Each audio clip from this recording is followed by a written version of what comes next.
In 1989, the Berlin Wall fell, a symbol of division crashing down. But the first crack in the Iron Curtain didn't start in Berlin. It began in a Polish shipyard, with an electrician who dared to challenge Moscow's power. How did one man, armed only with his voice and his faith, help bring down an empire? This is the story of Lech Walesa. Our story begins in Gdańsk, Poland, during the summer of 1980. The air hangs thick with the smell of rust and tension. Thousands of workers are marching toward the Lenin shipyard, carrying not weapons, but a desperate hope for change. Among them is a short, determined man with a prominent mustache, Lech Walesa, a 36-year-old electrician. At this time, Poland is collapsing under the weight of communist control. Prices are skyrocketing, food is strictly rationed, and anyone who dares to speak out against the regime simply vanishes overnight. Fear has silenced the nation. No one dares to speak. No one, that is, except him. As the crowd swells at the shipyard gates, Walesa, who had been fired from this very shipyard for his activism, scrambles over a fence. He turns to face the sea of anxious faces and shouts a line that would echo through history: "Comrades, no one will hear us if we remain silent." That single moment, captured on secret recordings, would ignite a movement that reshaped the world. To understand the man, we have to go back to his beginning. Lech Walesa was born in 1943 in the small village of Pałów during the brutal Nazi occupation of Poland. His father was taken to a concentration camp and died, leaving the family in deep poverty. Growing up under the shadow of oppression taught him a harsh but valuable lesson about justice and survival.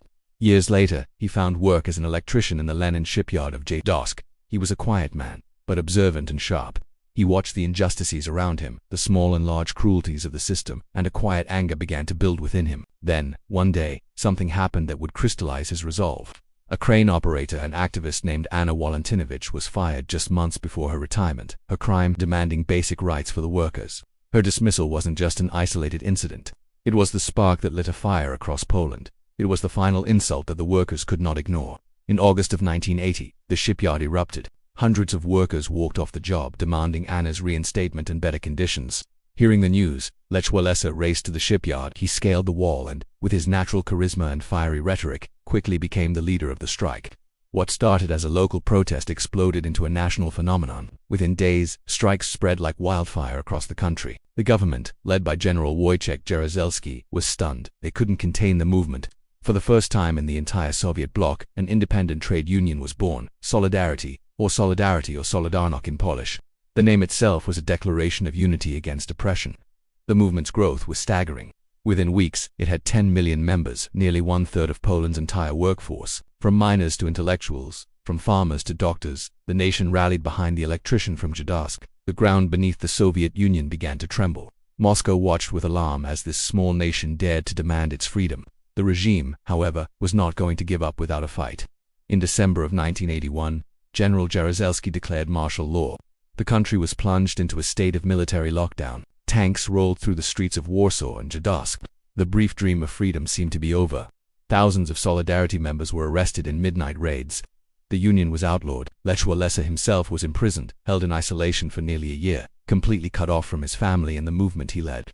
The regime tried everything to break his spirit: threats, psychological pressure, isolation, but they failed. Walesa's resolve only hardened. When he was finally released, the world already knew his name. He was no longer just a Polish electrician. He was an international symbol of resistance against tyranny. In 1983, his efforts were recognized on the global stage when he was awarded the Nobel Peace Prize. But he couldn't go to Oslo to accept it. He feared that if he left Poland, the communist authorities would never let him return. So, his wife Danuta went in his place, reading a powerful speech he had written from home. The world listened, and the pressure on the Polish government intensified. By the late 1980s, the once mighty Soviet system was beginning to crumble under its own weight. Economic stagnation and widespread dissent were creating cracks throughout the Eastern Bloc. The wind of change that had started blowing in that Gdańsk shipyard was becoming a hurricane. In 1989, facing economic collapse and immense public pressure, the Polish government finally agreed to negotiate with Solidarity. These roundtable talks led to a historic agreement. Poland would hold its first semi-free election since the Second World War. The results were a political earthquake. Solidarity-backed candidates won a landslide victory, effectively ending nearly 50 years of communist rule in Poland. The dominoes began to fall. That very same year, inspired by Poland's triumph, protests erupted across Eastern Europe. In November, the Berlin Wall came down. The wind that began in Gdańsk was now blowing through all of Europe, tearing down the Iron Curtain piece by piece. A year later, in 1990, the journey came full circle. Lech Walesa, the shipyard electrician who climbed a fence to demand justice, was elected president of Poland. The man who once repaired electrical circuits was now tasked with rebuilding an entire nation. But the transition from hero to statesman was a difficult one. Power is a heavy burden. The challenges of building a new democracy and a market economy from the ashes of communism were immense. Former allies became critics. The economy struggled, and unemployment rose. Walesa was no longer the unifying, heroic underdog. He was a leader navigating the messy, chaotic reality of politics. His presidency was controversial, and he lost his bid for re-election. But his place in history is secure. Lech Walesa remains the man who proved that one person's courage, amplified by the voices of millions, can indeed move nations and bring down empires. Today, if you visit the old shipyards of Jadovsk, now home to a museum, you can still feel the echoes of the strikes. They linger between the giant steel cranes and the weathered brick walls. It's a powerful reminder that history is not just made by generals and politicians in grand palaces, but by ordinary people like an electrician with extraordinary courage who dare to speak when everyone else is silent. If you love real stories that change the course of history, tap subscribe and join us. We'll explore more incredible moments and the people who made them happen. Thanks for watching.